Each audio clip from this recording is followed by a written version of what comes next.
Evangelical religions often place the burden on young novice apologists, teenage missionaries, and regular churchgoers to go out and preach the gospel. But if pastors and theologians have the best arguments for God's truth, why don't they take responsibility of the Great Commission themselves? I think this is because that if the listener doesn't convert, they can blame the hardened atheist heart, or they can blame the inexperienced apologist. If your pastors really believe that atheists are worth saving, why aren't they calling in to give us the best arguments to believe? If you or your pastor thinks they can convince an atheist, call in because the show is starting now.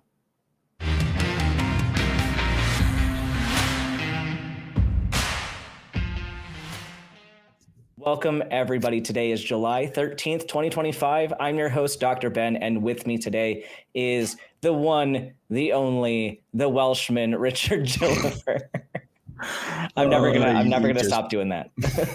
And I've realized that now. Hello. Good to be here. I feel like we've had a long weekend together, Ben. We have. I'm looking forward to it. Hopefully we're going to get some good calls in. Hopefully some evidence for God's existence, some philosophical arguments, that kind of stuff. I have been trying my best to rile the Christians of TikTok up. And I've invited a fair few of them to call, but whether they do or not, I don't know. We'll have to wait and see. Yeah, we'll see if they take their Great Commission seriously, because the Bible commands them to, reach out to the atheists, the non-believers, and try to convince us. So let's see if they actually mean what they say, or if they're just, all talk. But we will find out. But we're here because this is a show, right? Talk Heathen is a production of the atheist community of Austin, a 501c3 nonprofit organization dedicated to the promotion of atheism, critical thinking, secular humanism, and the separation of religion and government. And since this is a show, we have open lines for y'all to call in. Get your calls in at 512-991-9242 or through your computer browser at tiny.cc/callth. We air live every Sunday at 1 p.m. Central on YouTube. But remember, if you can't make it for whatever reason, you can find us wherever you get your podcasts. Make sure you follow us on Patreon, where our subscribers get access to super extra special bonus content like after show recordings and early releases of our episodes. So definitely go check that out as well. But in the meantime, it is that time of the week, everybody. Talk Heathen to me, a question of the week. Let's bring up Aaron to take us through this section. Hello. It's time for our Talk Heathen to me, as Ben just said. Last week we asked you, wrong answers only, please. Jesus blanked for your sins. And here are our top three answers. And you're not going to believe number one. Stay tuned for number one. But number three is from our friend Chuck Gatos, who says, Jesus made two angels work on a Sunday for your sins. That one took me a minute. I had to remember my Bible history. Angels, they opened the tomb, right? And they were, announcing that he had been risen and blah, blah, blah. Yes. And number two from Know What? Jesus sent thoughts and prayers for your sins. That is the most effective thing to do for sins and for any troubles or calamities is to send thoughts and prayers. They are the most effective way of combating troubles and ills in the world. And number one from CNALT, Jesus got wood for your sins. Now come, all ye faithful. Little bit of naughtiness there. We got some naughtiness on our list this week. But so our prompt for next week is, what would Jesus's drag name be? Ben, Richard, what do you guys think? What would Jesus's drag name be? It would definitely be Bethlehem. That's really good. That's pretty good. Yep. That's better than mine. I'm ashamed now. Richard, what's yours? What do you got? Divine Wood. Divine Wood. That one's really good too. I couldn't think of anything. Joy of Man's Desiring. That was the closest I could come, but not very good either.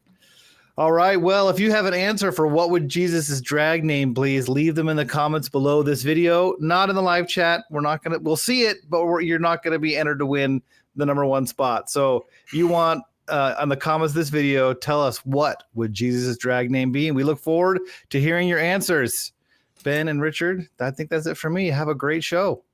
Yeah, thank you so much, Aaron.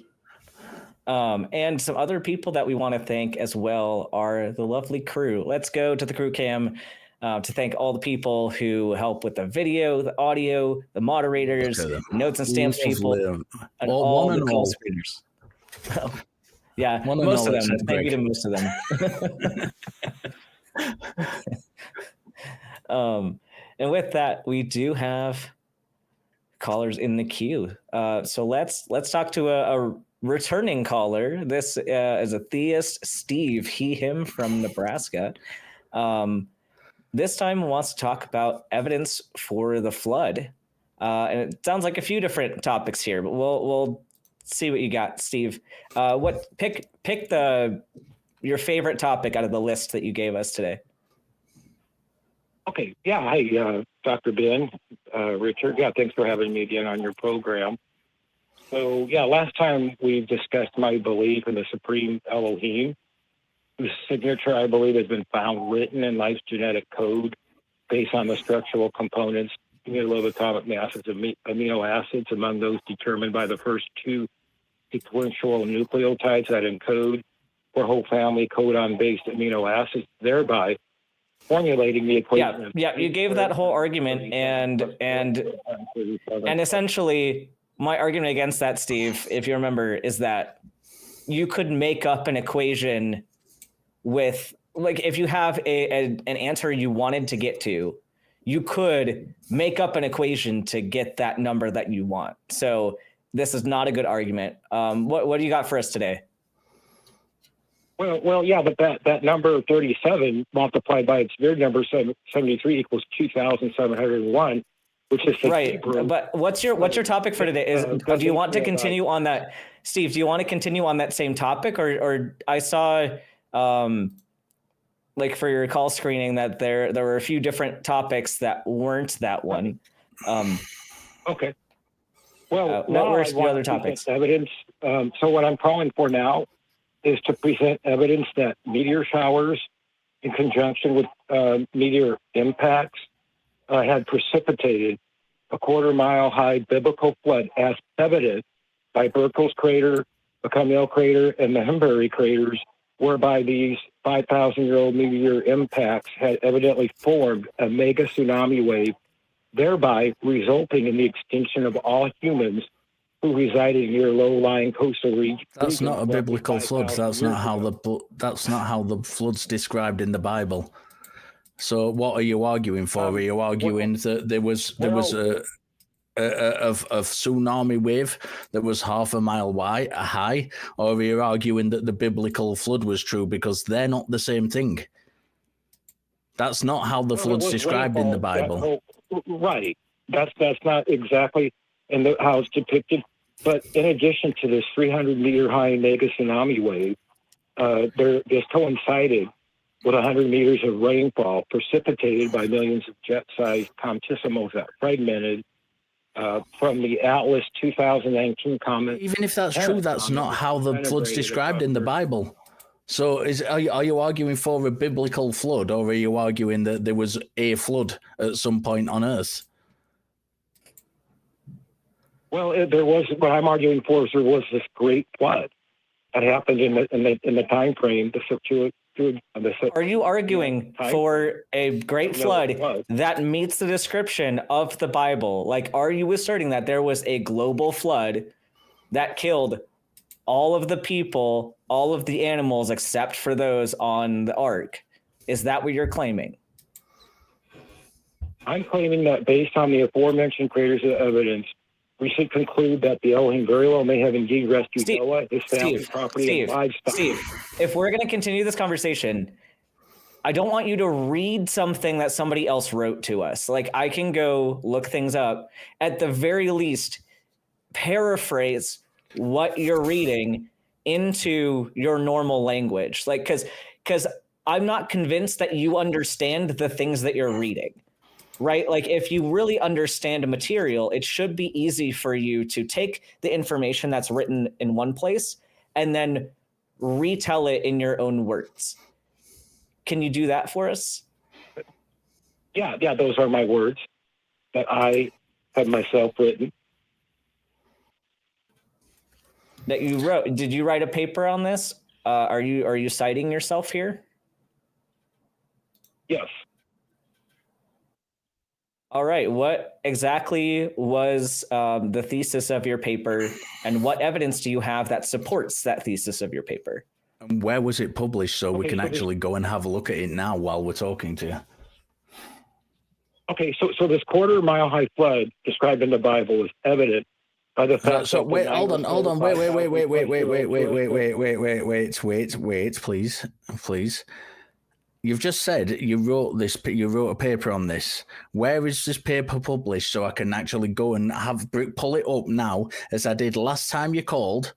When I was a backup host last time you called, and I pulled the paper up, and while you were talking to the host, I had a quick scan through that paper you cited. Now, you've just said you wrote a paper on this. Where was the paper published? Oh, it's in my own email. It's not something published online. Now, I do have a paper. So you didn't write a paper then? You've just written yourself a few notes, essentially. Right. No, it's not like I went to, it's not published online, but it's a paper. No, that's fair enough. I just want to clarify, because if it's something that's been published, as you kind of inferred, I want to go to the source and have a look at it and be able to read it and just kind of see what you've put in detail. But no, just carry on then. If it's just something you've just written to yourself, there's no problem with that at all.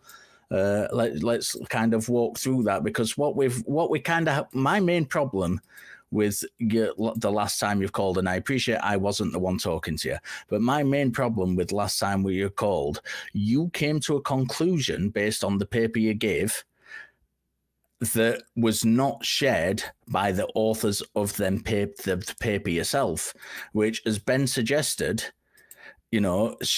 kind of infers a little bit that you're not really reading these papers correctly, that you're not understanding them, and you're kind of jumping from the information in them to a different conclusion.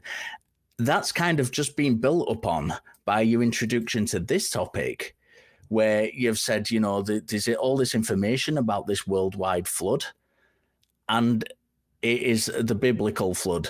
You seem to be doing the same thing you did with the last one. You seem to be taking this information, general information that's been written about, and then forming a conclusion, which is not the conclusion that the information itself gives. And I seem to recall last time when I think you'd already gone off the call, and I kind of spoke at the end of the show. And I said, the next time you call in, I'll be really, really interested in your evidence for God's existence. Now, we don't have to talk about that. You can talk about this flood if you want, but I just don't want to spend half an hour on a call with you where we're just getting this disjointed information where you're talking about something that very might well have happened on the earth in the past, that information might be out there, but then you're jumping from that information, that evidence, to a conclusion which that evidence does not reach. And you're kind of using this evidence to inform a conclusion which doesn't follow from the evidence. And that's problematic. It's problematic for me listening to you because it doesn't convince me. But a bigger part of that problem is that it should be problematic for you, because you don't want to be. I don't think you're a nice guy. You seem like you really think a lot of things through, but you don't seem like the kind of guy who wants to believe things for bad reasons. You want good reasons for believing them. And what I've heard so far from you on your last call and on this call is that you're believing things for bad reasons. So let's make sure that if we're citing this flood, if you're using it to prove the biblical flood, that the information follows that it does in fact evidence a biblical flood, and you're not just talking about a generic flood that might have happened on earth, but it's actually got nothing at all to do with the biblical flood. Because otherwise you don't need to be calling this show. You need to be calling a geology show and talking to them about this flood that happened. Well, I do have a paper that's online that I'd like to cite that further proves the biblical. Okay. What's the title of the article in the journal? Okay, so the title of this paper is Stone Age Yersinia pestis genomes shed light on the early evolution, diversity, and ecology of the plague. What? Why are we citing a paper on the plague? Okay, because this proves the aftermath of the Great Flood, as evident by Neolithic Y-chromosome bottleneck having resulted in the post-flood pestilence, bubonic-like plague, which nearly purged out the entire Eurasian male population. How specifically is the Yersinia pestis bacterium related to a flood? How are these connected at all, other than they wiped out a lot of people? Okay, because this based on this aforementioned genetic evidence, we can conclude that Elohim may very well have indeed purged all the overpopulating millennium longevity phenotypes. How does that relate to a flood? A flood would not have killed people through Yersinia pestis. I don't understand how these are at all related. How is genetic analysis related to a flood myth? Like, a flood kills people in different ways than disease does, unless you're suggesting that the flood caused the plague. But that's another jump that you have to make, and you have to prove that as well. So how are you saying that these are related? Okay, so in the Bible, you have the quasi-immortals, the male quasi-immortals, right? They lived before the flood. A lot of men lived to be almost 1,000 years old. But after the flood, there's just genetic evidence that the male population was nearly totally wiped out. And then we don't have evidence that people lived that long back then. We don't have any evidence of that. And how are you suggesting DNA proved that, people did live that long and then suddenly didn't after the flood? How would I want to understand your thought process on how this extinction happened? Okay, so in the Bible, the flood, the Septuagint time frame for the flood was 5,000 years ago. And that's when this Y-chromosome bottleneck occurred. And we have genetic evidence of that. And the men in the genetic evidence? Quasi-immortal. What genetic evidence do we have? Well, we have plenty of genetic evidence for the Y-chromosome bottleneck. You could just... No, I ask, what is the specific evidence? What traits are specifically in this bottleneck? What genes are we talking about on the Y chromosome that are part of this bottleneck? Or are you just saying things that sound sciencey and not really understanding what you're saying? No, the Y chromosome was wiped out from pestilence after the flood. Except that's not the case, because humans still have a Y chromosome, so that can't be possible. How did the Y chromosome come back if suddenly everybody lost a Y chromosome? Well, You're not making any sense. Not every male had this Y chromosome. Adam was the first to have this, to be quasi-immortal. There were still men around before him. You're suggesting that there were people who did not have a Y chromosome that were men. No. What I'm suggesting is there were people that had Y chromosomes that did not have this longevity on this chromosome. And that's what I'm trying to get at. What are you suggesting the longevity? What do you think that longevity is one specific gene on the Y chromosome? Do you think that that's how genetics works? I'm postulating that there were quasi-immortal men before the flood. Steve, what are different ways that people can die? What are different ways that people can die? I'm not a geneticist. Start listing stuff. Start listing stuff like causes of death, right? It's simple. People can die of drowning. People can die of trauma. People can die from cancer. People can die from pneumonia. People can die from all kinds of different things, right? Those are all each things that could decrease longevity of a human, correct?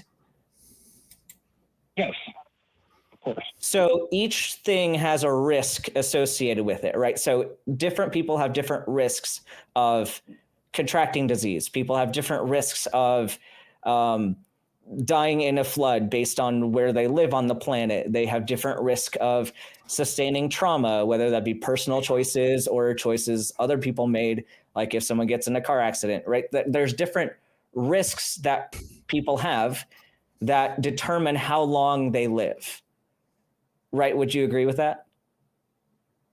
Sure, that makes sense, of course. So it doesn't make sense to have one single gene or one single chromosome responsible for longevity when we know that longevity is a combination of multiple different factors. Like there are many things that can influence longevity, and there are many different risk factors that can adjust, how long someone is going to live. So how could you suggest that there's, just one gene or one chromosome that's determining the longevity of these quasi-immortals? It sounds like you have a very limited understanding of the science that you're trying to say, and that surface level you're trying to make deeper inferences based on knowledge that isn't there. So but you science people can look into this. Yeah, I know you're not a biologist because you'd be able to explain this for me. So with that being said, now that we understand that longevity is a multifactorial problem, what does that do for your argument, Steve? Well, but then the post-flood conditions too could contribute to that, certainly, I mean, that's another risk factor, right? Into the non-Eden world, yeah, that would be a factor too, of course. Yeah. Do you understand how to calculate probabilities, Steve? Yes. So you understand if somebody has a probability of contracting pneumonia, and they also have a risk factor for getting cancer, and they have another risk factor for, having a decreased lifespan or whatever. If you're trying to say that is a specific thing, you understand that you have to do the math and figure out what that individual's risk is. And so you have to take into account every single one of those factors in order to say this is somebody's, risk of a shorter lifespan or a longer lifespan. So with that being said, can you still say that the Y chromosome is solely responsible for all of these factors? Well, based on scripture, men lived almost 1,000 years. The women didn't live that long, but the men did, right? But we're not talking about. We're not talking about scripture, Steve. Your call is to say that there is certain evidence that we have, scientific evidence, historic evidence that we have that prove that a flood happened. First of all, that's the first level of what we're talking about. And then you've got this further layer where you say there's this bottleneck, which proves that people used to live for thousands of years, and they don't now after this bottleneck. That's the second layer. And then you're saying, and this all proves the Bible. But you can't just jump, well, in the Bible it says this, because that's the thing you're trying to prove. So that shouldn't inform any of this other information that you're giving us. That shouldn't inform any of that at all. It doesn't matter what the Bible says. It matters about this evidence. The only time we need to bring the Bible into it is when I did earlier, when you start saying, well, the evidence says this, and that's not confirmed by the Bible, because then you're trying to use that to say this thing happened, but we can tell by the source of the Bible itself that doesn't match the evidence that you're giving. So it doesn't prove the Bible. So what we need to do is just work on the evidence that you have to back the claims that you have up. So if you're saying this bottleneck and this DNA evidence proves that people used to live for thousands and thousands of years. What you need to do is go to the papers that have been published using this evidence and come to that conclusion. You don't just extrapolate from this evidence, well, that's what happens because that's what the Bible says. Use the papers themselves, and this is what I was trying to say to you before. In the previous paper you showed us, you gave us this paper which you claimed proved a certain narrative that you have, but that was not the conclusion that the paper itself made. You just took the information. Go on, please. Richard, the paper that I cited last time I called in concluded that life, panspermia, life was seeded on Earth by panspermia. Well, how did that? It did not conclude that God exists, though, which is the extrapolation you made from it. Well, I did was just take your conclusion and just add one more. Yes, but there was no evidence for that extra step. This is the problem that we have. Because you're taking a thing now, let's just say that was the best paper in the world that was ever written. It wasn't. I sent it to my friend Scott Dick, who's a host on this show and also knows a thing or two about math. And he had a look at it and he said the math in it was questionable. But let's just say it was the best paper ever written and all its findings were absolutely rock solid. The conclusion that paper gave was not the conclusion that you wanted to extrapolate from it. You wanted to add an extra layer, but you were trying to use this paper to evidence this extra layer, and it wasn't there. That information was not in the paper you were using. You were saying the paper says this, the paper says this, the paper says this, therefore this other thing which is entirely unrelated to the paper and wasn't concluded by the paper. And it's that other thing that we need to bridge because it's honestly, it's no good. And I sound like I might be flogging a dead horse here. And, you know, I'm really, really not getting it. I'm not trying to have a go at you and jump on your back, but it's so important that you realize, it's so important that you realize that you can't just make that leap. You can't say all this evidence, therefore God, when that evidence doesn't conclude God. And that's the big problem. You need, forget about the base layer of evidence, forget about the conclusion. You need to bridge that gap. You need to show further evidence which bridges that gap, and that's what you're not doing. And that's why this is so frustrating and we keep jumping on you about it. Well, how can I show evidence if it was wiped out by the flood? You know, these say that again. Millennial people were wiped out in the flood. I can't. So why are you forming that conclusion? We'd have evidence, like a flood is a physical phenomenon, right? And floods leave behind things. Yes. Yeah, floods leave behind evidence of themselves. Floods leave behind like geological strata. You should expect to see remains end up in those layers. You should expect to see evidence that this happened. There are ways to demonstrate this if it happened. And if you don't have evidence for that, you should not be believing the claim. But there's no evidence against it either. You can't just. That's not how it works. That's not how it works. We don't form conclusions because there's no evidence against it. We need to you need to evidence the claim that you're making. You need to come up with a hypothesis and disprove that hypothesis. And there being no evidence against it isn't trying to disprove that hypothesis. That's just saying, I really, really want to believe in this, and I do believe in it really, really hard. I can't see anything against it, therefore it's true. That's not how it works. That's not trying to disprove your hypothesis. I know I probably explained that in a really bad way that does sound like it is. But... Well, isn't it awfully coincidental that 95% of the male population was wiped out 5,000 years ago in the time frame? You can't demonstrate that though. You have yet to demonstrate that fact. How do you know that? It's in the paper.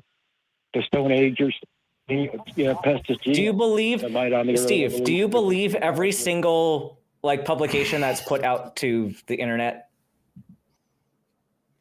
Well, this is published in the Proceedings of the National Academy of Science a few years ago, so it's relatively recent. A few years ago. What year was it published in?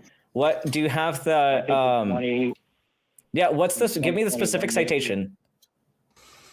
Okay, it's titled Stone Age, and then Yersinia, Yersinia, pestis, pestis, genomes, shed light on the early evolution, diversity, and ecology of the plague. So I found the paper. I found the paper. And this. Okay, and so the other thing too. So this is. I'm looking at this right now. This is not at all talking about the flood. This is about Yersinia pestis genomes, talking about the early evolution, diversity, and ecology of plague. So this is specifically with regard to the bacterium Yersinia pestis and how it evolved throughout the Neolithic period. So it's about plague populations in Eurasia and how geography, different ecological niches, and archaeology, and how the plague spread during that period and how it affected cultures and animal populations. This has nothing to do with the flood at all. Okay, but they have dug up all these graves with these remains that are 5,000 years old, and they're men. Yeah, they dug things up that between a window between 6,000 and 4,000 years ago, and they dug up people and animals that were from that time period. There's nothing in here with reference to a global flood. This is not even talking about the whole point of the paper isn't about a flood at all. It is about plague. It is about a disease. They don't investigate a flood at all in this paper. The disease that spread from rats. And rats. Yeah, we know that plague exists. How did you relate this back to a flood? There's no flood mentioned in this paper at all. This is about disease transmission. This is a public health paper. Because the flood happened within that time frame, so that is a so you are making an assertion. You're making an assertion based on what you already believe that this relates to that. You have not provided any evidence that these are related, and you've just asserted that a flood happened during that time frame across the entire globe. And something interesting, if you're saying that the flood happened 4,000 to 6,000 years ago, are you a young Earth creationist? Absolutely not. I am an old Earth creationist. You believe that Adam was the first bioengineered person. 6,000 or 7,000. I thought it was the Juliet timeline, not the Messianic timeline chronology. So you believe that Adam came after global civilizations? 7,000 years ago. That was before global civilizations. So you are okay. So I guess you believe in an old Earth, but you believe in a young human population. No, I believe the bioengineered people, bioengineered by God, are 7,000 years. I believe that there were people. Do you believe that the ancient Egyptians were something different than that? Well, the ancient Egyptians are not going back 7,000 years ago. They're only going back about 3,000 or 4,000 years, 3,500 years ago.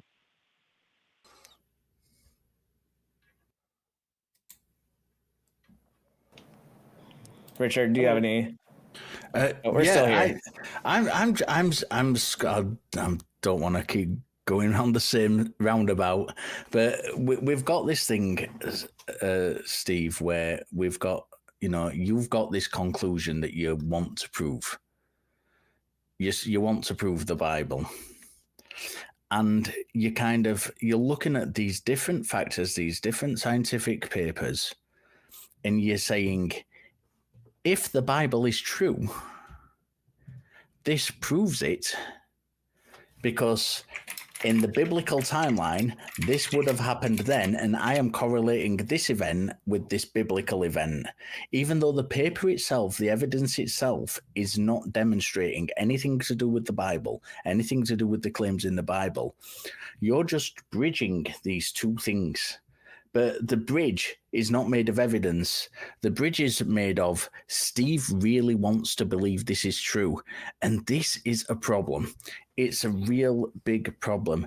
And I keep trying to get you to, drop the Bible out of it. Just drop the Bible out of it. Because several times during this call on different subjects, you've said, we've got evidence of this, this, and this because the Bible. But it's the Bible that you're trying to evidence. So we can't do that. You can't do that. You can't say that the Bible is true, therefore this evidence says the Bible is true. What you need to do is follow the evidence which shows the Bible is true.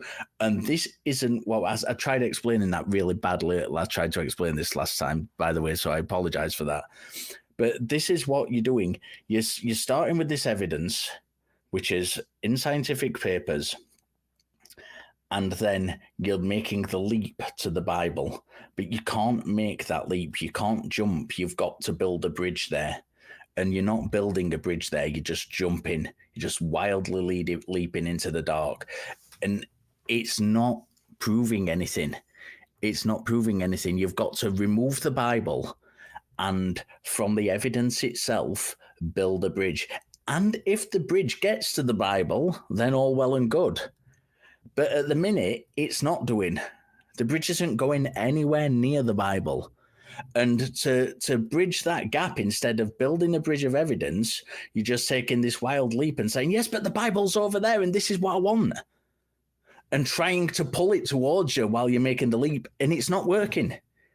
It's not proving the Bible when you're jumping to the Bible to evidence this empty space where we should have evidence to prove the Bible. And it's really, really frustrating trying to watch you do that. You need to go, and I credit you. I genuinely do credit you for making the attempt and going out and trying to look for this evidence. I genuinely do credit you for doing that, because a lot of Christians don't do that. A lot of people who believe in the Bible don't do that. So, yeah, hat off to you, genuinely hat off to you for actually going out and trying to find this information. But what you're doing is bad. It's not good. It's not good epistemology. It's not good science, because where the evidence stops, you're still wanting to reach that conclusion. And in the 18th and 19th centuries, when there was a big surge in biblical archaeology, what we had is a lot of archaeologists who believed the Bible to be true, going out into the Middle East and looking for the evidence that the Bible is true. And they didn't find it. And they didn't do what you're doing. They didn't say, well, we can't find that evidence, so we're just going to make a leap and say, well, it proves the Bible anyway. What they said was, oh, shit, something's not making sense here. This evidence doesn't say what we thought it said. And that is good science. That is really, really good science. And it doesn't matter that they were Christians wanting to prove the thing. That part of your journey, there's nothing wrong with at all. That you believe this stuff to be true and you're going out and looking for evidence. That is commendable. There's nothing at all wrong with that. The problem is where you're not stopping where the evidence stops and saying, that's interesting. That doesn't actually prove what I thought it proved. Let me rethink and let me go back and see what this evidence might say and how that actually informs my belief. What you're doing is saying, I really want to believe this anyway. So fuck what there's no evidence there. I'm just going to jump into the abyss. That's not good science. It's not good epistemology. You really, really need to stop doing that, Steve, because it's you as a person should be credited for looking for the evidence, but that credit is getting taken away when you're just taking this wild leap of faith when it stops. And it really, really is. It's bringing you down as a person. It's bringing you down as a person who's genuinely wanting to look for these things. You know, it's taking all that credit you've earned in this sincere approach you've got. It's taking all that credit and just throwing it away because it doesn't, you're looking for the evidence, it's not there, but you say, no, fuck it, it works for me anyway. And that's bad. Well, Richard, can we at least agree that there's scientific evidence of a great flood and of the bubonic plague? No. And this is in the Bible, too. I don't know what this evidence is because you've not presented any evidence for that. Ben's just literally walked you through what the paper says and how it doesn't relate to any kind of flood. So I can't agree with that based on this paper. Yeah, this is another issue with your argumentation is that you're saying that you have evidence, but you're bringing up a paper that talks about something very specific in a very specific context. And you're saying that that paper is then evidence of something completely not related to the paper. You can't do that. You have to find a separate citation then to prove that there's a connection between your claim and this paper, because that paper that you gave us does not connect any of these together. So you have some other homework to do. And I'm not going to say that there's nothing out there because, I haven't gone out and looked for that. But you have to find, if you're going to use a citation to back up a point, you have to make sure that that paper actually does back up your point. Okay, fine. I'll find a paper about quasi-immortality pre-flood, and I'll see if I can find something more specific to that, and then I'll call Steve, back and find that paper. Do you know what frustrates me so much about this is, apart from the stuff, I'm not going to rehash the stuff I've already said to you, but what frustrates me so much about this is there are so many good papers there about the Mesolithic and the Neolithic. I've read a lot of these papers. They're informing some of the work I'm doing currently. Not ACA work, personal work. They're informing some of that. I'm reading a lot of that stuff at the moment. I already had a good idea about the Neolithic stuff, but the Mesolithic stuff, it's the first time I've really started looking at it, and I'm looking at the aspects of ritual and belief and burial rites and things like that. And there's a lot of good information out there, and it's really, really interesting. It's a fascinating area of study, and I just think you're wasting an opportunity of really informing yourself on something which is, and it's one of those fields of study. It's kind of like cosmology, where it's or the study of consciousness, where we're kind of in the infancy of it. There's still a long way to go, but what we're finding is fascinating and really interesting, and overturning a lot of our preconceived notions that we had about things. And there's a wealth of fascinating stuff out there. There really, really is, that you could be investing your time in. And, this kind of study of anthropology, which you seem to be interested in, it's a really worthwhile study. It's an exciting field to be involved with. It's really exciting. There's lots of information, and it's stuff where new information's coming to light all the time. It really, really is. I found out just recently that something like 5 miles from my house is a site which is still there, and they've found thousands and thousands and thousands of methylitic objects from there, and it's so exciting that I can go to that site. I'm fortunate that I live in a place where we have these old sites, and I can physically go to that site with no effort. It's open access. It's not something I have to, and I can sit and I can look at it, and I can read these papers and inform me about it, and I can sit there and visualize in my mind what that landscape would have been like. Where I work, I can see from where I work a 2,500-year-old Celtic fort, and which sits on top of a prominent hill, and I can see it from where I work. And I love to sit there when I've got a couple of minutes and just look at the hill and imagine what the landscape would have been like, and what the people would have been like, and what they would have been thinking in their practices. I love doing that. It's a fascinating area. And I just feel you're wasting an opportunity trying to kind of like jump these gaps to try and prove the Bible instead of looking at the evidence that is actually there and really getting involved in that. You can do that and still have your religious belief and still have your religious faith. It need not, you don't need to give that up to genuinely seek this stuff out. But you are doing yourself a disservice when you make these connections that aren't there. You're really doing yourself a disservice. And I don't want to see that, because I know you're curious and I know you've got passion and I know you're invested in this.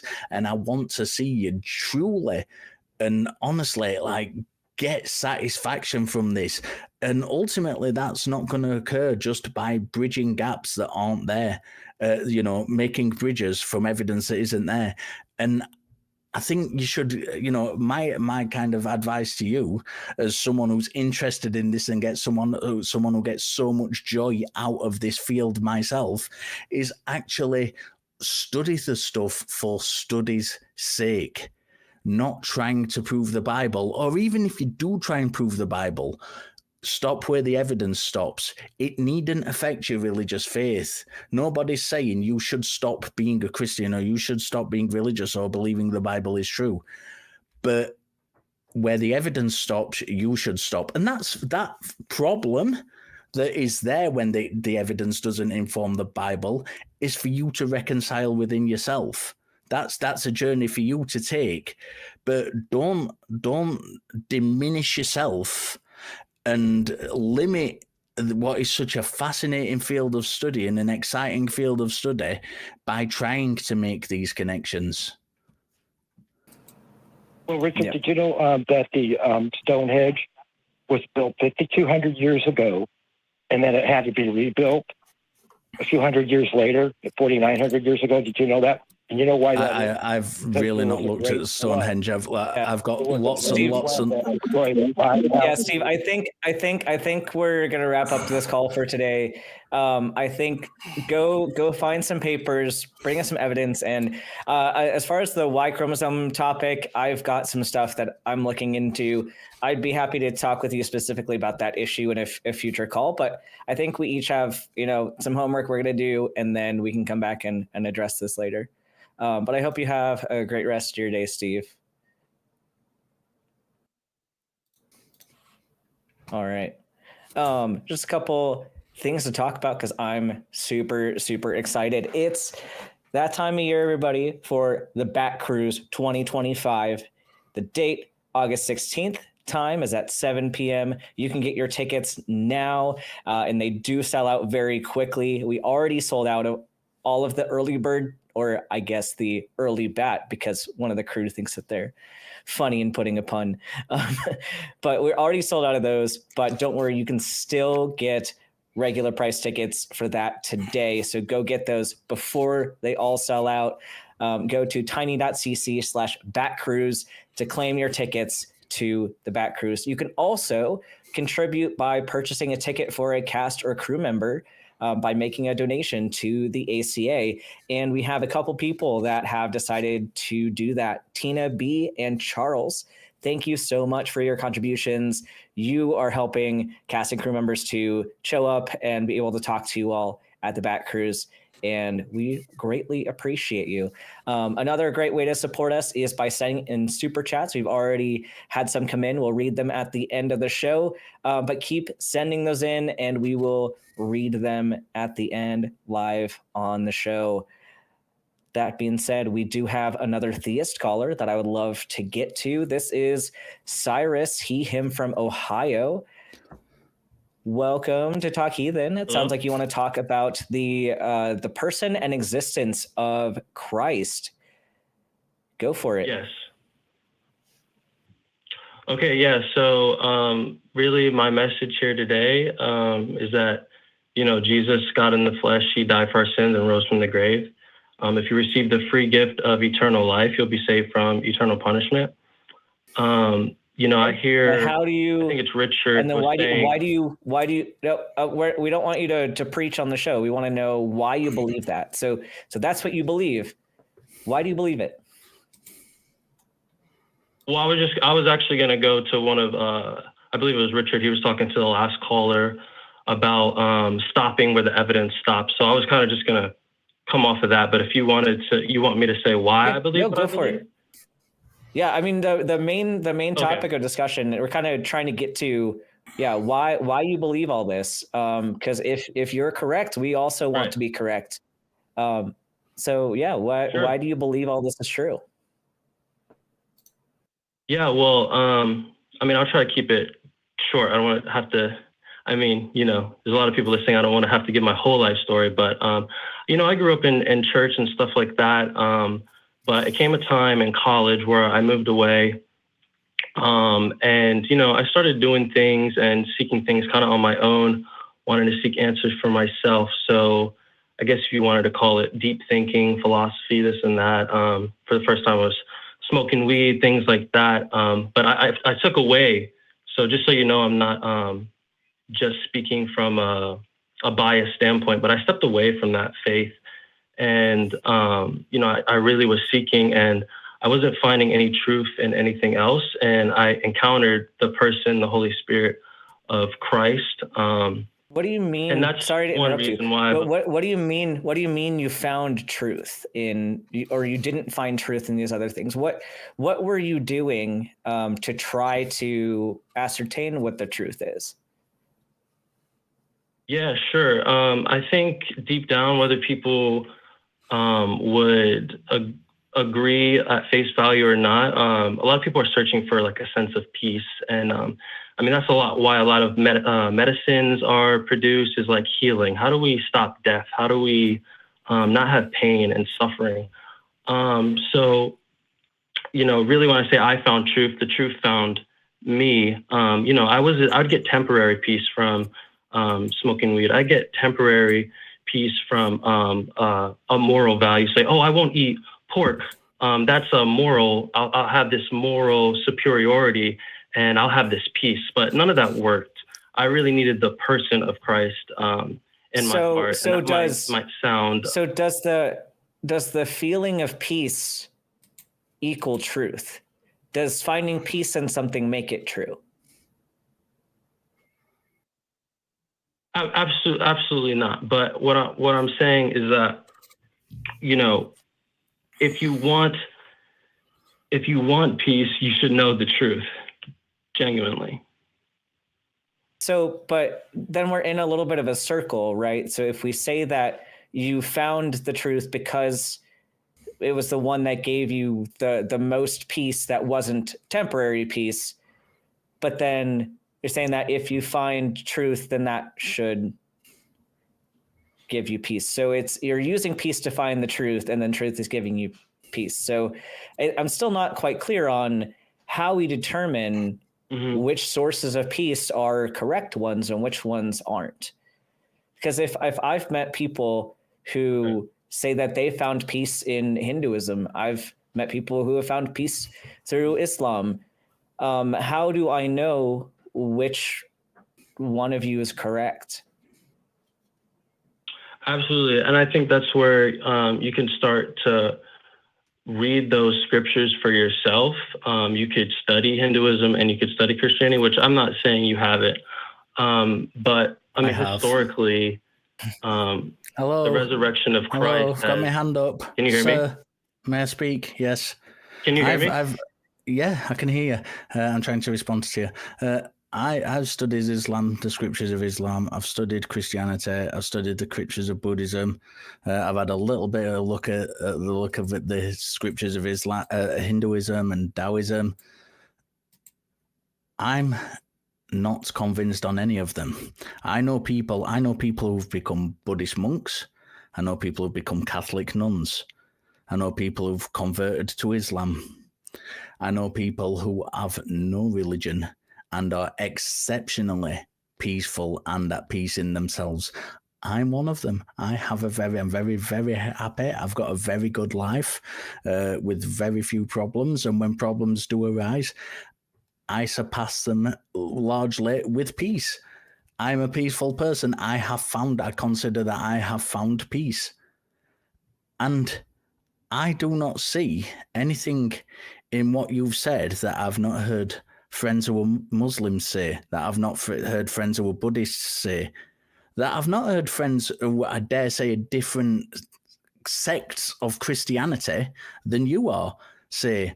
So what I think what Ben's asking and what I'm really interested in is, how do you determine that what you believe is true? Because you've spent a lot of time telling us what you believe, and we don't doubt that you believe it. But the important part is, how do you get to that belief, and how do you confirm that belief? That is, that can differentiate it from people of alternative and sometimes contradictory belief systems, which have also followed the same methodology and are giving the same reasoning and the same responses as you. Something has to give, because you can't all be right. So how are you determining that truth? Yeah, well, am I allowed to ask you, do you believe in a God at all? No. No, neither of us do. You don't? No. Okay. So if we want to go to just like scientific proof for, there's proof for, say, an explosion, which people call the Big Bang, right? But it wasn't an explosion, but go on. Isaac Newton says where there's a cause, there's an effect. So there has to be something behind that. It can't just be out of nowhere. And that's where it's unlogical. So here's the thing though. Finding truth. Even if the Big Bang wasn't true, I still don't have a reason to believe in a God. Because we, even atheists. No, I didn't say it wasn't true. Most of us, but most of us are not saying that things definitely came from nothing. I just don't know. I don't know where everything came from. I don't have good reason to believe that God is the answer in that scenario. And there's things that I might not know, and that's okay. Cyrus, I want to just jump in quickly before you go on to your, Cyrus. Sorry, I just want to jump in quickly before you go on to your next point as well. That first of all, it was, and I need to say this, and I know I quickly shouted it at you while you were talking, but it wasn't an explosion, and that's just a pet hate when people call it an explosion. It frustrates me. It wasn't an explosion. That's not what the Big Bang was. And yes, the Big Bang, the demarcation line, the Big Bang is a demarcation line we put in between this thing that we have that we understand and this thing that we don't understand. And the part that we understand is sufficient to explain what we call the Big Bang. What we have difficulty with is the prior points to that. We have difficulty with it because we don't have information for it. We just don't have any information. So what we're left then with is speculation. Now we've got lots of different religions, the Hinduism and Islam both agree with the Big Bang. They have different interpretations of it, but they both agree with it.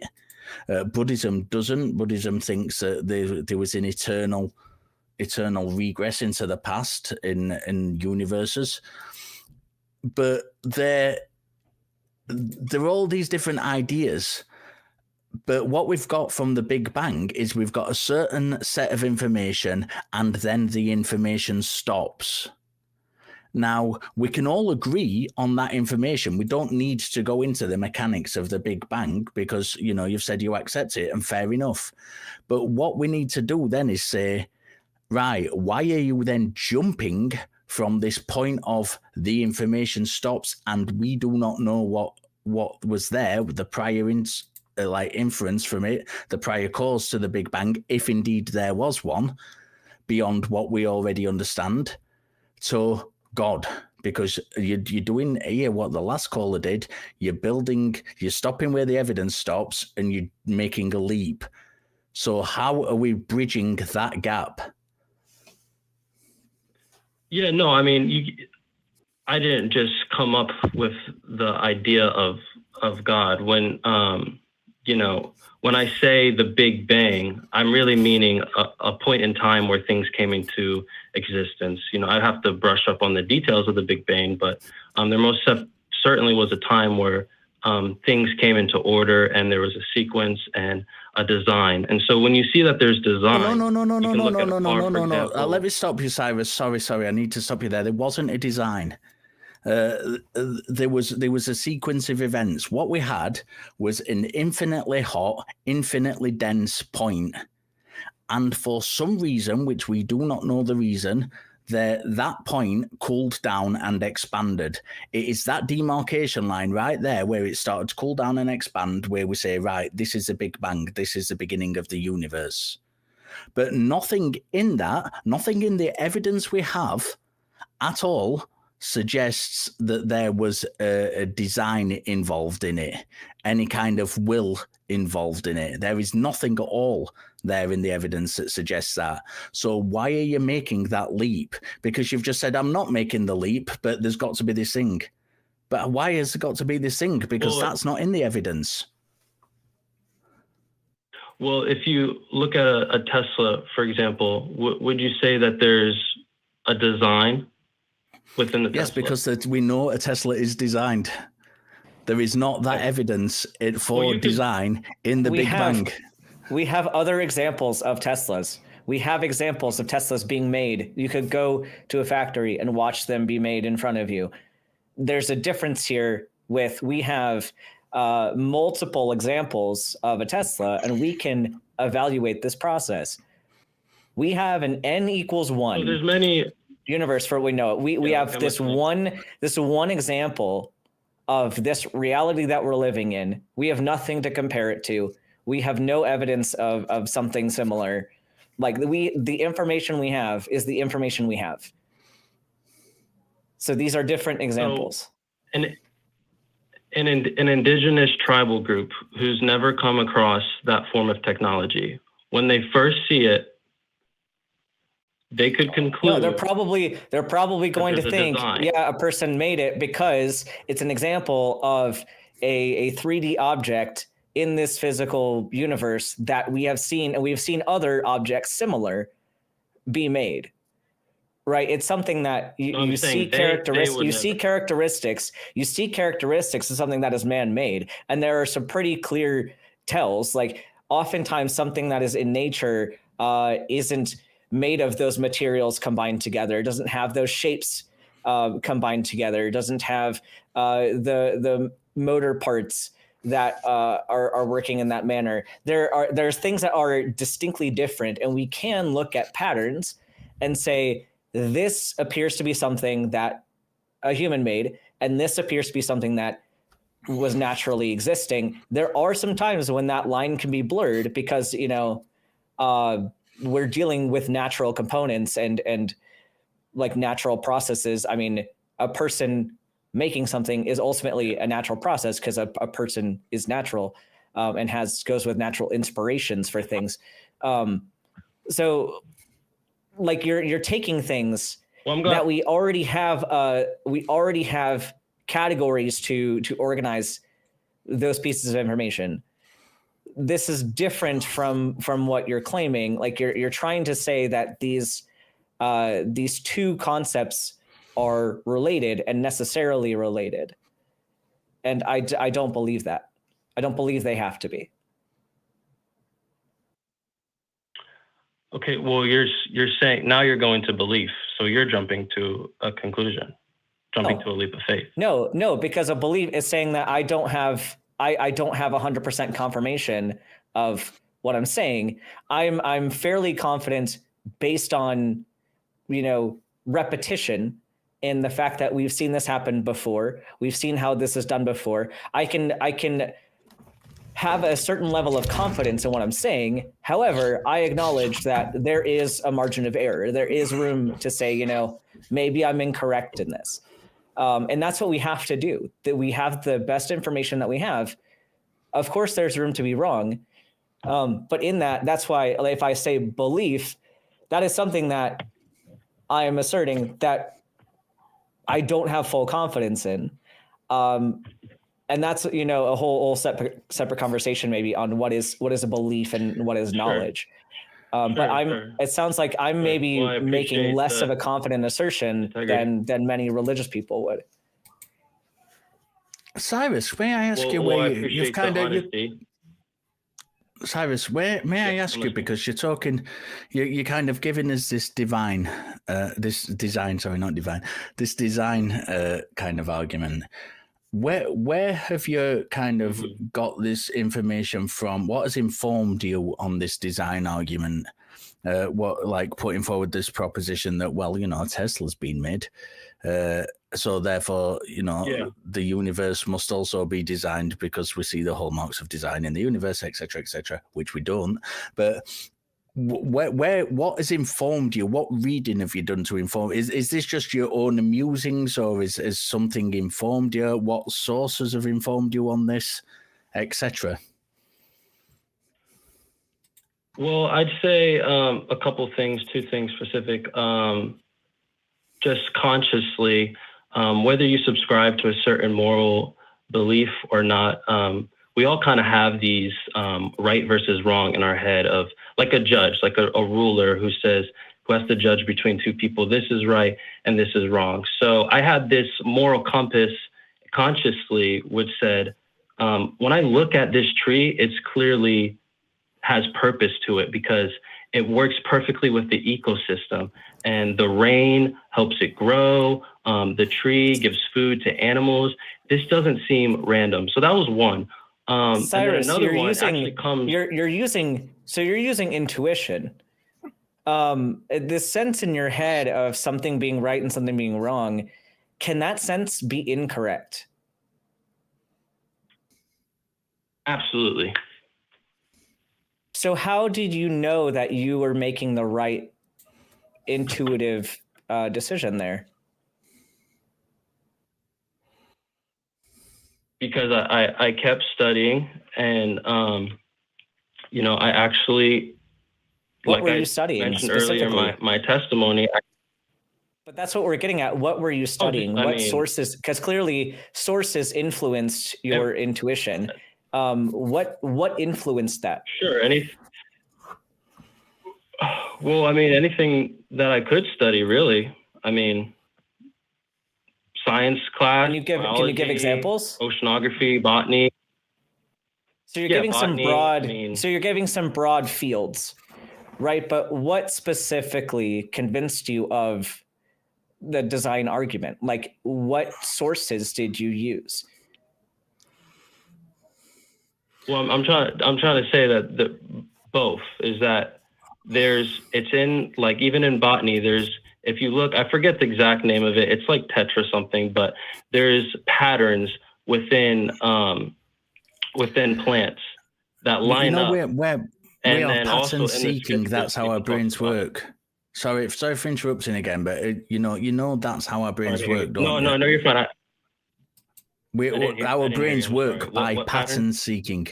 Our brains work by pattern seeking. Yeah, neural. So when we see things that, you know, for example, like a plant that has these, and bear in mind when you're looking at these things in science textbooks, and this is not my field of study, by the way, so I might crucify this, but I have looked at a couple of science textbooks with plants in. They give a very kind of black and white, shall we say, representation. I'm going to jump back onto cosmology because I know a little bit more about it. So when we're looking into like a cosmology textbook, what we get is a representation of the Big Bang. So you usually get like a point at which the Big Bang began, and then you get like a representation of usually a V coming out, a sideways V coming out of it with the kind of different epochs of the universe. It looks all very neat and tidy and formal in those representations, but they're just textbooks representations simplified to help us understand it. And I think that, coupled with the fact that the way our brains work is by seeking patterns, can give us this erroneous view that there is some kind of purpose. These are more these things have a purpose, or these things are more strictly design looking than they are in reality, because we're putting this kind of very black and white emphasis on it because of the way we interpret information. And I think that's a problem when we're kind of trying to interpret this stuff, because it can look very much like this stuff has a strict kind of code. And, one thing, I don't know if you've said it, but one thing a lot of people say in these conversations is, they kind of give this dichotomy of it was designed or by accident or pure chance. But that's a false dichotomy. That's not true. That it was not designed doesn't mean that the only other option is chance. There are processes in place that follow, that inform this. It's like when you rolled a ball down a hill. If you had knowledge of all the physics involved, you would be able to predict exactly where that ball ended, because you can extrapolate that from the information that you have. There's no design involved in there. If you put a ball at the top of the hill and the wind blows the ball down the hill, there's no design in the path that takes.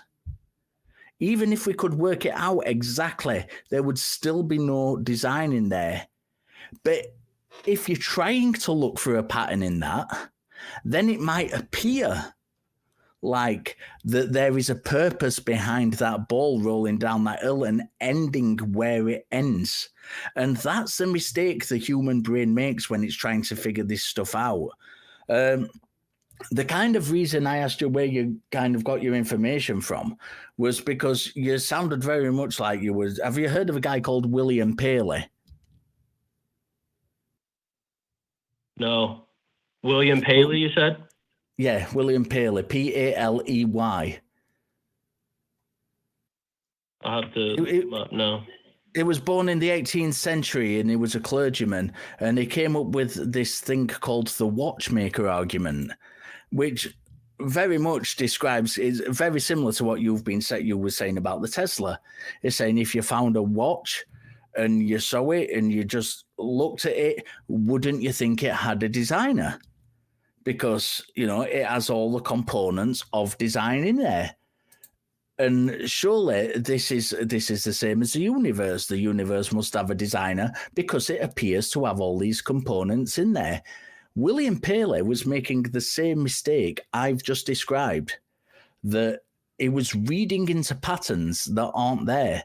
There's no evidence in the formation of the universe as we understand it that suggests that was by design. It may appear that way if you're seeking a pattern out of it, but there is no evidence there that suggests it. No physics papers are describing the Big Bang, not even like popular science books talking about the subject. And I've got a few. In fact, I've got one right in front of me right now. Look, there it is. And I read from that doing my tech check before the show just to make my sound was okay, because I would just happen to have it on my desk. There's lots of stuff in these things that describe the process, and none of them indicate at all that there was a design or a design was necessary. And you seem to be making the same mistake William Paley made. Sorry, go on. No worries. So what I'm hearing you conclude is that that these recognition of patterns is just a figment of imagination. It's not. No, it's just not reliable. It's just not reliable to be evidence. And it's not a figment of imagination. It's the way the brain interprets things. Just the fact that a pattern exists is not reliable evidence. It can be if there's a pattern that can be replicated over and over and over again. It can be useful But that doesn't mean that you can make the jump to this is a useful pattern for me to recognize, because like Richard is saying, patterns are a way for humans to organize information. Like we'll take the pattern and we will synthesize that information and then utilize that for something else. That's how, math was invented, is a way to take the patterns that we see and make something useful out of those patterns. But just because there seems to be a pattern does not mean that there's other significance. Does that make sense? Sure. How many patterns would be necessary for you to conclude that there was? The point is, no, it's not just it's not just the amount of patterns. I'm saying that you don't need to have a pattern for it to be true, and having a pattern doesn't make it true. So a pattern can, be part of the equation that you're trying to use for your argument, but it's not enough. A pattern in itself is not enough. And regarding the universe, the answer to how many is one. We have one universe. We have one universe that we can have a look at and, assess. And if you extrapolate a pattern from that, then you've got nothing else to compare it to. And I want to give you, because me and Ben have talked quite a lot, Cyrus, I'm going to give you like a good stretch now to kind of share your thoughts on what we've said so far, and then add anything if you want to, because I do appreciate we've had quite a lot to say, and I do want to give you the opportunity because we do appreciate your opinion. So, I'm going to let you talk now. Absolutely. Well, I'm grateful to be on the show. Okay. You let me go. I wasn't getting rid of you. I was giving you a chance to respond. Yeah. I hear you now. I hear you. Yeah, I just say, there's sufficient evidence. I'm praying for you guys. Yeah. But that's just saying sufficient evidence. We've just spent a good amount of time telling you why, patterns, for example, aren't sufficient evidence. So what is the sufficient evidence? Well, so you're saying the scientific method isn't, No. There's a lot of misunderstandings in what the scientific method is. There's a lot of misunderstandings in what it is. And I think one of the biggest errors that particularly religious people will make is that they'll assume that the scientific method is there to prove an assertion. But the problem is the scientific method is not about me saying, I believe in this thing to be true. I'm going to do this experiment to prove that that thing is true. The scientific method is there to explore questions. You have a question, and let's say that question is, what is the origin of the universe? Or is there an origin to the universe? You have some kind of vague question that you don't put bias into. You just have the question. Your hypothesis can be, what you expect the outcome to be based on, what you know. But then you put an experiment in place to test it. You actually have to test that hypothesis. And you can either accept that, the null hypothesis is true, or you can accept that the alternative hypothesis is true. And in that case, you're not necessarily even accepting the alternative. You are rejecting the null.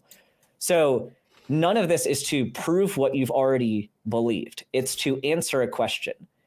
And so I think what the problem with what you're doing is you already believe something, and now you're trying to use the scientific method to back up that, instead of starting from a neutral place and saying, what is true? Does that make sense?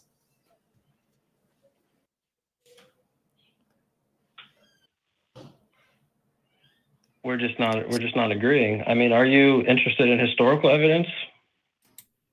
Cyrus, you're bouncing back and forth to things.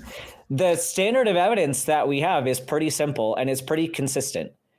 It sounds like you're scrambling to find things that agree with something that you already believed.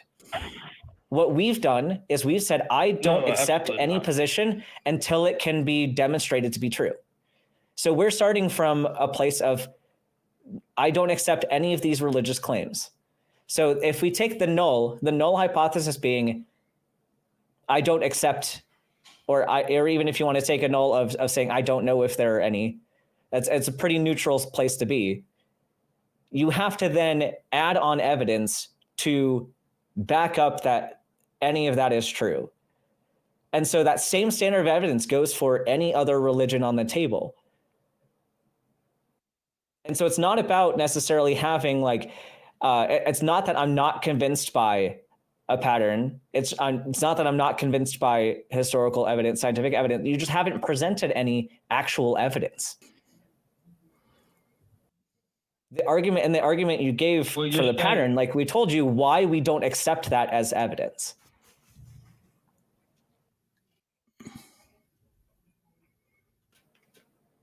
I mean, you guys, I don't understand why, like, sufficient evidence. There's lots and lots and lots of evidence. I mean, it's really just foolish provide it. to say that. Then But bring you've it. not presented any. All you've done so far is said, well, I think the universe looks designed, therefore I'm concluding it is designed. Yet the evidence that we have, the actual evidence by the people who study the universe, do not find that it is designed. I've had many scientists are theists. Many. Yeah, but they don't show it in the papers, and that's exactly what I was just about to say. I have had occasion to interact with astrophysicists who are Christian believers and Christian apologists, and I have asked many times when they make the claim, God made this, I have asked many times, where have you shown that in your work? And do you know what the answer is? Silence. The answer's silence, because despite them being very, very good scientists, they have not shown that in their work. And interestingly enough, I just showed you that book a few minutes ago that I was reading before the show in the sound check. The passage I was reading, which I had open on there purposefully because it was informing some of the work I'm doing outside the ACA. The passage I was reading was actually about the Catholic priest who was the first person, may not be necessarily, but the first person who kind of cited the Big Bang, who came up with the Big Bang theory. And he himself retracted from his own work any suggestion that this was proof of God. Proof of Genesis, proof of God. He didn't want that. And Pope Pius, and I think it was the 1950s, I can't remember the exact year, Pope Pius actually made a statement based on this Catholic priest's Big Bang theory. He actually made a statement to the Vatican saying that the Big Bang was proof of God. And this Catholic priest came out and argued against that, saying, no, it's not. That is not true. And there was a big thing about it. You can go and read about it, the kind of schism between Pope Pius and Lemaitre, I can't remember his name, some French dude or Belgium. No, we're Belgium. I'm not even getting his nationality right. Belgium Catholic priest. There was a big schism about it, a big argument about it, because the Pope had made this statement, and the guy who'd come up with the idea of the Big Bang himself actually disagreed with him and said, no, this isn't evidence. This isn't evidence. Lemaitre, thank you, Toughen Up Fluffy in the chat. And you can go and read about this whole thing. You can go, there's actually the papers, and I know this because I've used them in the book I'm writing. I've actually cited it in the book I'm writing. There's the full address made by the Pope, by Pope Pius, where he makes this declaration. It's not the case that this is evidence. And somebody being a scientist and believing that doesn't mean that they've shown it in their work. And we have a problem. we have a problem, even if we're going to make that suggestion, because you might say, this Christian cosmologist is a believer in God. And this Christian cosmologist believes that God created the universe. But then we have a problem because we might have an Islamic cosmologist who believes the same thing, and a Hindu cosmologist who believes the same thing. And they're citing it as evidence that their religion is true. So we come back to this thing that we had at the very start of this call, which is, how do we differentiate? When we've got this thing we're saying is evidence of our religion, how do we differentiate that? How do we show that that is true when we have these contradictory ideas that are also claiming the exact same evidence to inform them? Now, we've got this thing on... Go on, please. Okay. No, Cyrus, please, I'm giving you a chance to respond. Yeah, no, you go. You keep talking, please. Okay. Awesome. Awesome. So I think one of the issues here is evidence of something that you can't see. That seems to be one of the issues here. For example, I mean, you can't see radioactivity, but the evidence for it is there. Yeah, we have evidence because radioactivity affects things in our reality.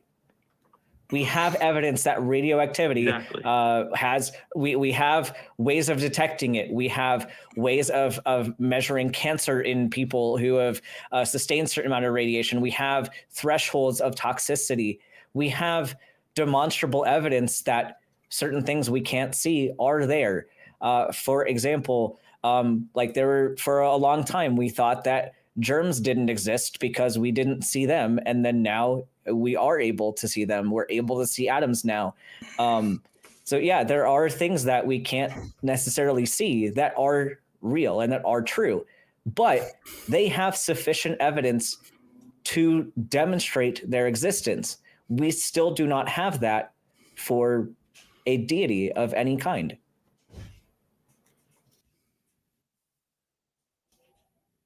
Well, I think that's just where you don't want to really accept the evidence. No, give the evidence. Is the evidence? Because you haven't presented the evidence. What is the evidence? I've given evidence, so it's just what evidence do you want? You have not. You've made an intuition statement saying, I think this thing is true. I'm going to believe it. That's essentially what you've given us. Not only have you not given evidence, but we've explained why what you've presented isn't evidence. Not only have you not given evidence, you've admitted that there's room for error of where things could be a clear. Cyrus, how confident are you? Man-made or natural. Cyrus, how confident are you that your God is real? 100%. 100%. So you believe 100% confidence that this is true. How and yet you've yet to give us evidence that would warrant that level of confidence. Even the things that are completely demonstrable, like I've mentioned, and I told you that I will accept a room for error. But I have, there's certain things I have very high levels of confidence in. It's very, very rare if I will ever get to 100% confidence in anything. But you're going to come here and say that you have 100% confidence, and yet your evidence that you brought to the table is a pattern that doesn't back up the claim that you're trying to assert. The literature itself in the field that you're asserting it in doesn't attribute that as evidence of design.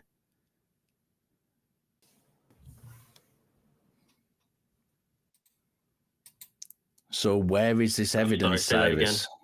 You said it doesn't. The field, the field that you've for design and creation. And I mean, we see it. No, we don't. This is the thing that we've literally walked you through this. There are no papers in cosmology that state that the universe is designed. That none, not a single one. There are 0 papers in cosmology, even by cosmologists of various faiths who believe in God. There are no papers. So where are you getting yes, there is from? Because no, there isn't. There seems to be a very, very strong wish from you that there is, but that's not the case. It's not reflected in the actual literature of the field that you're citing. Just because you haven't read it doesn't mean that it doesn't. No, it's not there. It's not there. It's not in the literature. It's not there. I've read mountains and mountains of cosmological papers.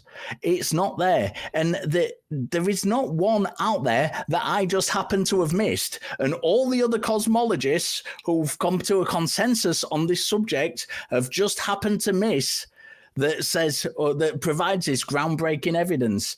It's not there. And the thing is, if you're saying, yes, it is there, point it out to us. What, sorry? Say that again. Well, you mentioned someone who did write. Yes. You mentioned someone who did, I think you said in the 1800s, who did write about it, but... That wasn't a cosmologist. You don't... William Paley was a priest. Because someone refuted it. It has been refuted. Cosmologist. He made a bad argument. I'm sorry, I'm not familiar with that. As in, like, scientists. William Paley was an Anglican clergyman. He wasn't a cosmologist. He didn't study the universe, and he was born in the 19th century. 18th century. So what you mean is he didn't have a degree, and no, he didn't have a degree. I mean, he wasn't a cosmologist. He wasn't up on the latest cosmology. He didn't study the stuff. He was an Anglican priest who came up with a philosophical argument for God. It had nothing to do with cosmology. It had nothing to do with the Big Bang, which wasn't even known at that time. William Paley didn't cite anything to do with the Big Bang proving God because he didn't know about the Big Bang. Nobody did. The first there was Einstein came up with some I forgot what the word is, calculations. There was a guy from I think he was Russian or something like that. I can't remember his name. Or where he came from. I think he was Russian. Someone in the chat will correct me, who went through these calculations and said, because Einstein came up with the calculations which showed an expanding universe, and Einstein thought he'd made a mistake. Then this other chap came along and said, no, Einstein, you've not made a mistake. They had a bit of a to and fro in this journal, in this German journal. And then Einstein ended up apologizing to him. He said, you know what? You're actually a bit cleverer than me on this. Your maths works out better than mine does. The universe is expanding. And then George Lemaitre came along, who actually figured out that it was for the first time. That's why we call it the Big Bang. That's not why we call it Big Bang, but that's who we cite why we cite the Big Bang theory to him, because he was the first one who said, yes, we've got an expanding universe, but it's actually coming from a single point. And then somebody, I think it was Edwin Hubble, came along and said, I don't like that idea. I'm going to derogatory call it a Big Bang, blah, blah, blah, blah, blah, blah. But George Paley knew nothing about this because this was way after George Paley's lifetime. So he had nothing to do with it. He came up with an argument about a clock, which has been debunked. It's a silly argument. David Hume, who you can read about all in this, I'd suggest you go and read this book, Dialogues Concerning Natural Religion, was a philosopher who debunked lots and lots of arguments brought together by theists, theological arguments, brought together by theists saying they are silly, they don't work, and boom, everything you've talked about was debunked by David Hume many, many, many years ago in that book. Go and read that. What else have you got? Because what you brought to us so far doesn't work. A lot of Greek philosophers who wouldn't even subscribe. A lot of Greek philosophers who didn't even subscribe to the Jewish Torah scriptures. I mean, they believed in a God. So when you guys But don't doesn't believe mean in anything. believe in a Doesn't- Even if God, they were that doesn't correct, mean they didn't anything. believe in your God. Even if they were correct, they didn't believe in your God. So what are you trying to say now? Are you trying to say my God's not true because Greek philosophers believed in a God? Why don't you follow No, their at God? the beginning, you both said that you didn't believe. At the beginning, you No. both said that you didn't believe in a God. I don't. No, we don't. don't. So, but a lot of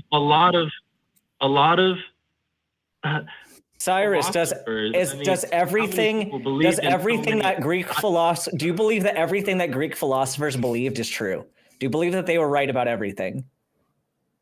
Oh, but no. Right. So this is something that I would agree that they were wrong about. But you get a lot of your information from them. Okay. Right, but there's some information that's true and there's some information that is not true. And so that's where you have to be skeptical and say what information is correct and what isn't. And what methods do we use to determine which information is true and which ones aren't? And that's where we're disagreeing, because the methods that you're using are not good methods. And we keep trying to show you that. Well, I mean, I told you. Yeah. Okay. Well, I came with, what I had to say. So, I mean, I guess we can end it there. I'm, glad we got to talk. Cyrus, I suggest God- go God away. bless you Cyrus. Go away. Gather your thoughts. I'm listening. Okay, gather your thoughts. And there is a bit of a delay, so sorry, I appreciate it. It sounds like we keep butting in. There is a delay, and sometimes makes Okay. us talk over each you. other. So we're not kind of being rude on purpose here, and we understand that you're not being rude when you talk over us. No. It's just the delay. But go away, gather your thoughts, because you've come into this very, very disjointed. Rewatch the call, go and look at some of the things that have been cited, go and look at William Paley's arguments, go and read up on David Hume's kind of dialogues concerning natural religion, where he debunks a lot of these arguments from the theists at the time. Go and have a look at the controversy with Pope Pius and Lemaitre and that kind of thing. Have a look at that, gather your thoughts, and when you come back not with this kind of jumble of ideas that you've got, but have a look and have a real think about what to you is the thing that, if you've got an opportunity here, to us, to the hosts of the show, you might not get me and Ben when you call back, you might get different hosts, but think to yourself, I've got this opportunity here, I've got these two hosts and all their viewers, many of whom are atheists, to really put forward really good evidence for God's existence, which will convince them that it is true. Try and find what you consider to be the very best evidence for God's existence, and kind of have a listen back to this call, listen to what me and Ben have talked here about and the methodology and how we kind of work through things and reasoning and things like that. And then have a look at that evidence, try and gather your thoughts so you can present it as clearly and concisely as possible. And it doesn't have to be what we've talked about today. You mentioned historical evidence earlier. Bring that to the table if you like. And let's sit there and really work through it. Let's really, really work through it, but bring something concise. Bring, what you consider the very, very best evidence for God's existence, particularly your God's existence, because it's not much point saying to us, well, Greek philosophers in the 5th century BC believed in God, because they didn't believe in the same God you believe in. So that doesn't really get us anywhere. We're just introducing a third party that we don't need to talk about. So, really, really gather your thoughts, gather your evidence, give us a call back when you're ready. Doesn't have to be next week. Really gather your thoughts, have a read up on some of the stuff we've talked about. Give us a call back when you're ready, and let's have that conversation. And let's try and not make it jump from one thing to another as it has a little bit today. I appreciate some of that's due to the delay and is kind of over speaking each other. But let's really, really have that conversation and go through what you consider the very, very best evidence for God's existence. Ben, anything else? No, I think that's where we're at. Just I think like really think about what makes you so confident, because 100% confidence is a lot. And you really have to back that up. So thinking about, why do I believe what I believe? And is it just that you want to believe this, or do you have something more concrete that you can give us?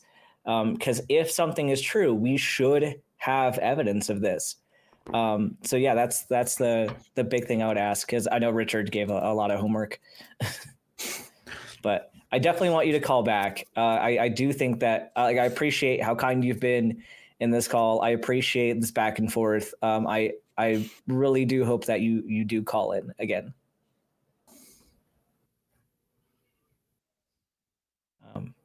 With that, have a great rest of your day. All right. So we've got a couple super chats that we're going to read. We also have the top 5 patrons of the week. Richard, would you like to take the lead on the patrons? Yeah, absolutely. The top 5 patrons for this week are: number 1, Oops, all singularity. Number 2, Dinglebridge accent. Number 3, Kalevi Helvetii. Number 4, J.A. Carlton. And number 5, Maldred the Malcontent. And an honourable mention is number 6, David Cross. Well, I hope you take a chill pill and calm down a little. It's not healthy to be cross all the time. Thank you for your patronage. We do appreciate it. If you'd like your name read on air, then please consider supporting us at tiny.cc/PatreonTH. And of course, for our patrons, we have started recording the Talk Heathen Discord after show, which myself, Ben, and our backup host, Aaron, will be in today, I believe. And that goes out exclusively to paid patrons. And you get lots of insights. They go anywhere from between about 45 minutes to an hour and a quarter. It's not just like a little 10-minute thing. And you do get a lot more insights. Sometimes the conversations continue. Sometimes you get insights into the hosts, like a bit more deep into the host lives and stuff. Really, really good stuff. Really entertaining stuff. So if you get a chance, do become a patron and get access to those. And you can, of course, just go to the patron after show and join us there right after the show. Yep. And we do have some super chats that I want to read. We've got one from Miranda Rensberger, who's been a member for over a year. Incredible. $10 saying, didn't they teach you in med school that a plague is the same thing as a flood? Yeah, definitely not something they taught us. And then we have another one from Some Kind of Dickey, our very own Scott Dickey, who's also been a member for 6 months and is a host of the show.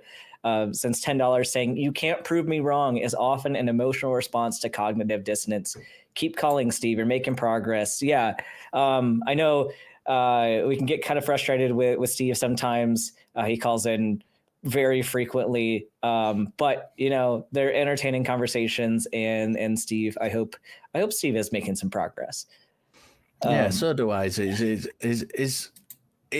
know the calls can be frustrating for a lot of the listeners, but he is a good guy to try, and is a kind of a really perfect example of someone who is doing the work. As I said to him on the call, he's doing the right thing. Is doing what a lot of religious people don't do, and putting the effort in to try and make these connections. The problem is making them when the evidence isn't there. But great call. And the last caller as well, really glad he called. It's kind of typical in a lot of ways to a lot of TikTok. I don't know if he came from TikTok, but it's like typical of a lot of TikTok Christians that kind of have a lot of confidence in these arguments, which have been debunked like many, many, many years ago, and really in today's world don't really hold that much merit. Modern theist thinkers tend to have moved on. At least if they're using these arguments, they're using much, much more subtle versions of them. Mm-hmm. For sure. And let's bring up Aaron for helping us today backstage. Welcome up. Do you have any thoughts on the show today? Oh, it was a good show. I thought they were kind of good calls. I thought they were good calls and good conversations. I think it kind of fundamentally boils down to both of them have started with the conclusion and then are finding evidence to support their conclusion. The thought experiment I'd like to use in these situations is imagine you wake up tomorrow morning with zero memory of anything. Now, what are you going to believe? Now, how are you going to reach your conclusions?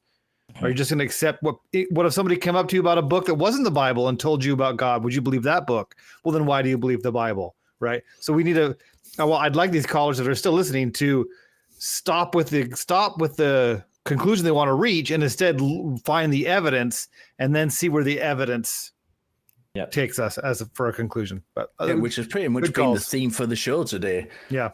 Yeah, exactly. Good a misinterpretation of the scientific method. So, yeah. But yeah, thank you so much for your input on that. And just a reminder for everybody, the prompt for this week is, what would Jesus's drag name be? Reply in the comments and tune in at the beginning of next week's episode to hear the top 3 answers.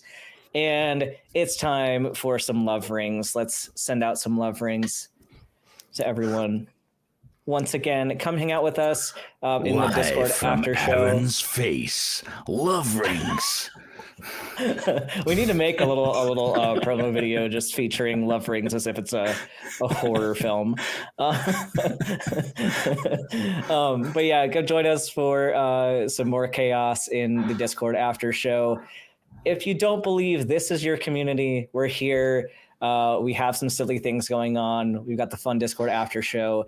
We do like to help out and take care of each other. And we appreciate all of you for being here with us every single week. And if you do believe, we don't hate you. We're just not convinced. We'll see you next week.